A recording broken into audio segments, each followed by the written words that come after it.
میں نے کتاب میں دیکھا ہے کہ ڈالے کو عوام الناس کے سامنے پیش کرنا گویا لڑکی کو ننگے پیش کرنا ہے، اتنا بڑا پاپ ہے، اتنا بڑا گناہ ہے۔ لیکن ڈالا سجا کر کے آپ عوام الناس رہتے، جی صاحب کہتے آپ بھی دیکھ لیجیے، مولانا صاحب آپ بھی دیکھ لیجیے، قاری صاحب آپ بھی دیکھ لیجیے، مولوی صاحب آپ بھی دیکھ، سارے لوگ اکٹھا بیٹھا کر دکھاتے لڑکی کا فلاں سامان ہی، گویا لڑکی کو آپ ننگا امت کے سامنے پیش کر رہے ہیں۔ ہم نے دیکھا نوا نگر میں جو عبداللہ صاحب میرے مکان میں رہتے تھے، ان کے نکاح، ان کی نکاح تھی، میں گیا تھا وہاں نکاح پڑھانے کے لیے، وہاں دیکھا ڈالا آیا، ڈالا کہاں آیا، کہاں گیا، کس کے پاس گیا، کون دیکھا کہیں دیکھا، کوئی مطلب نہیں۔ نکاح ڈالا آیا اور لڑکی کے اندر چلا گیا، اور گھر میں کیسے لوگ استعمال کیے، اور آتے آتے پتہ چلا کہ نکاح بھی ہو گیا۔ آپ کا جو مین مقصد ہے نکاح، اس کو چھوڑ کر خرافات میں لگے رہتے ہیں۔ تو قرآن کو اللہ کے نبی نے پڑھ کر بتایا کہ اتقوا ربکم، اللہ سے ڈرو، آپ اتقوا ربکم، خدا سے ڈرو۔ لیکن آپ مسجد میں نکاح نہیں پڑھائیں گی، آپ اللہ والوں کی باتیں نہیں سنیں گی، کیوں؟ اس لیے کہ بات سنیں گی تو یہ فوٹوگرافر کس کے گھر جائیں گے؟ جناب محمد رسول اللہ نے فرمایا کہ لعن اللہ الراسی والمرتسی، فوٹو کھینچنے والے کھینچوانے والے دونوں کو خدا کی لعنت برستی ہے، اور جب خدا کی لعنت برسے گی تو اس نکاح میں برکت ہوگی۔ اسی لیے کہا شہ کونین کی سنت پہ جو عامل نہیں ہوتا وہ کچھ بھی کر رہا ہو اسے کچھ حاصل نہیں ہوتا۔ کرشمے لاکھ دکھلائے ولی اس کو کہے کوئی، گروہ اولیاء میں وہ کوئی شامل نہیں ہوتا۔ سفر ناقص ہی رہتا ہے، اسے منزل نہیں ملتی، نہ ہو کر رہبر کامل سفر کامل نہیں ہوتا۔ آپ لاکھ اعمال کر لیں لیکن اس اعمال میں شرک و بدعت ڈوبا ہوا ہے، شرک و بدعت اس کے اندر لگا ہوا ہے، وہ اعمال خدا کی بارگاہ میں قابل قبول نہیں ہے۔ اسی سے بچنے کے لیے جناب محمد رسول اللہ فرمایا یا ایھا الناس اتقوا ربکم، اے لوگو شادی سے پہلے بھی خدا سے ڈرو، شادی کے رات بھی خدا سے ڈرو، شادی کے بعد بھی خدا سے ڈرو۔ جب ڈر کے اعمال کرو گے انشاءاللہ خدا کیا یہ نکاح مقبول ہو جائے گا، اور بچہ اور بچی دونوں نکاح کے برکات سے مالا مال ہو جائیں گے۔ اللہ تبارک و تعالی، میری ماں و بہنیں، جب آپ نیک تھیں، جب آپ بھلی تھیں، آپ قرآن کے احکام پہ عمل کرتی تھی، سرور کائنات جناب محمد رسول اللہ صلی اللہ علیہ وسلم کی سنت پر آپ جب عمل کرتی تھی تو اللہ تعالیٰ آپ کے گوشت سے عالم پیدا کرتے تھے، آپ کے گوشت سے حافظ پیدا کرتے تھے، آپ کے گوشت سے مفسر پیدا کرتے تھے، آپ کے گوشت سے مدبر پیدا کرتے تھے، آپ کے گوشت سے میری ماں اور بہنیں جناب محمد رسول اللہ صلی اللہ علیہ وسلم پیدا ہوئے۔ کیا ہو گیا؟ آج آپ کے گوشت سے بدماش بچے پیدا ہو رہے ہیں، فلم دیکھنے والے بچے پیدا ہو رہے ہیں، ٹی وی دیکھنے والے بچے پیدا ہو رہے ہیں، اڑیاں ننگی تصویریں دیکھنے والے بچے آپ کے گوشت سے پیدا ہو رہے ہیں۔ کیوں؟ جب ہم بدماشی کرنے لگے بچے بدماش ہو گئے۔ میں نے مینا کے میدان میں دیکھا، حج کے موقع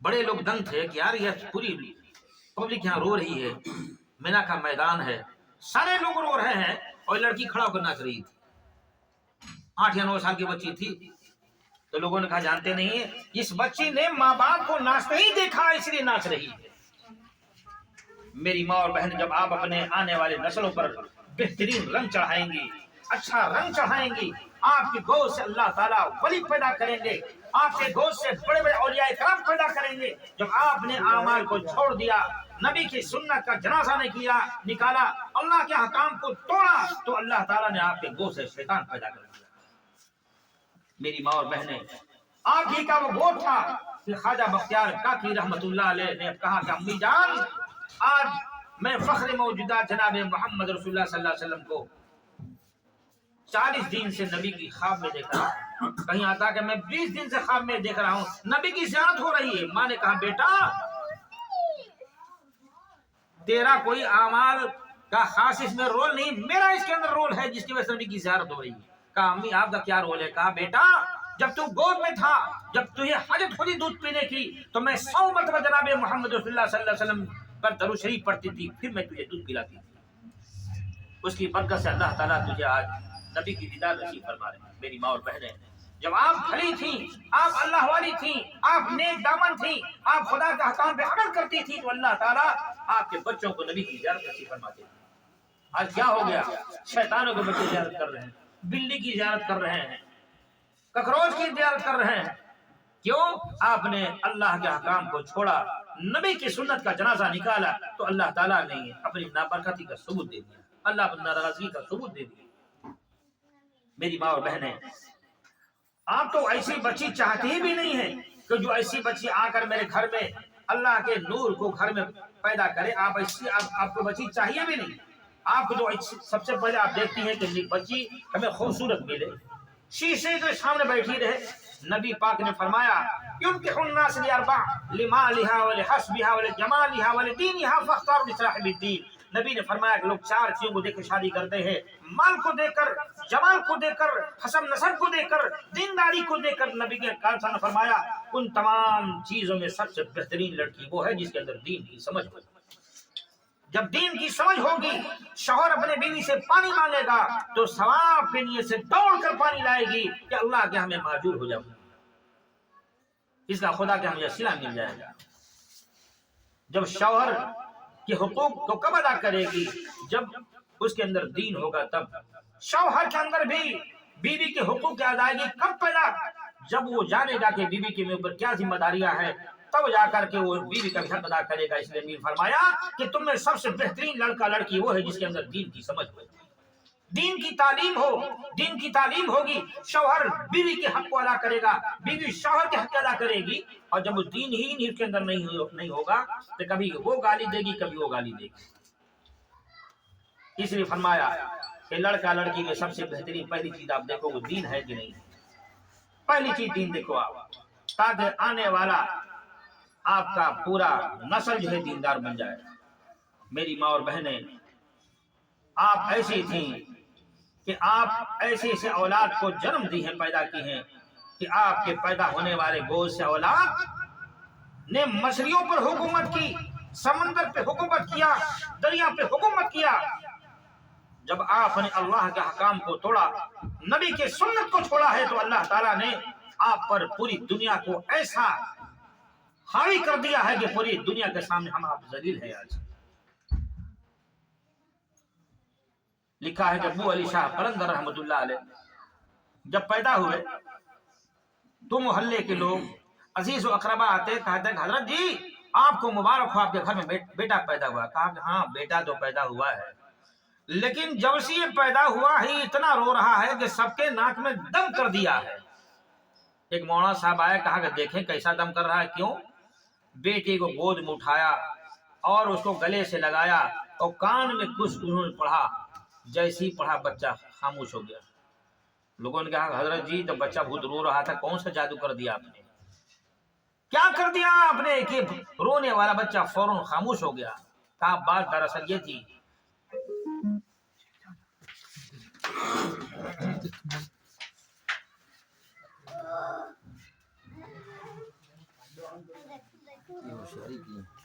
Hello.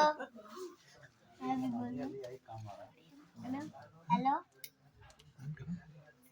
Hello. The Bluetooth device is ready to pair. کہا کہ بات اصل یہ ہے کہ بچے کی ماں اللہ کے احکام کو جانتی تھی، بچے کی ماں قرآن کی حافظہ تھی۔ جب بچہ پیٹ میں تھا تو ماں قرآن کریم کی صبح صبح تلاوت کرتی تھی۔ بچہ جو ہے ماں کے پیٹ میں قرآن کے کلام کو سماعت کرتا تھا۔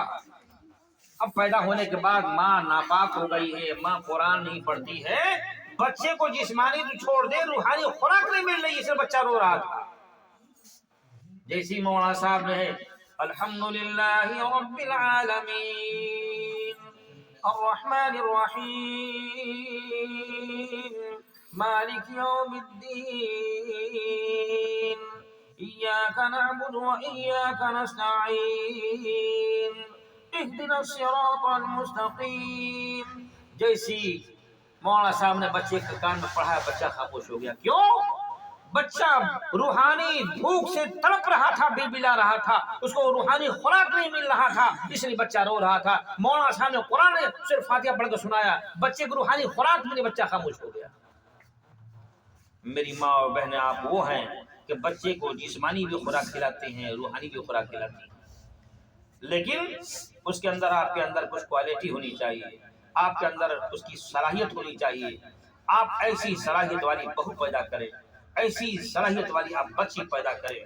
غم ہے، افسوس ہے، ملال ہے میری ماں اور بہنیں ہمارے آپ کے زندگی پر کہ آپ کی 4 بیٹیاں، آپ کی 6 بیٹیاں، آپ کا جنازہ رکھا ہوا ہے، آپ کی بچی ماں کے غم میں رو رہی ہے، بے ہوش ہو رہی ہے، مر رہی ہے، مگر ماں کو نہ نہلا سکتی ہے، نہ کفنا سکتی، اس لیے کہ ماں نے اس چیز کا تعلیم نہیں دیا۔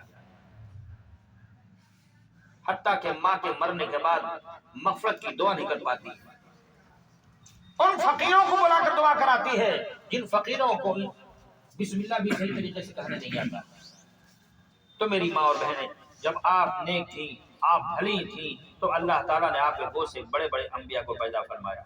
اس لیے قرآن کریم نے کہا اتقوا ربکم، لوگو نکاح کے موقع پر خدا سے ڈرو، آپ نکاح کے موقع پر خدا سے ڈرو، اور نکاح میں کچھ ایسے اعمال نہ کر جاؤ کہ اللہ آپ کا ناراض ہو جائے اور نکاح کے اندر بے برکتی آ جائے۔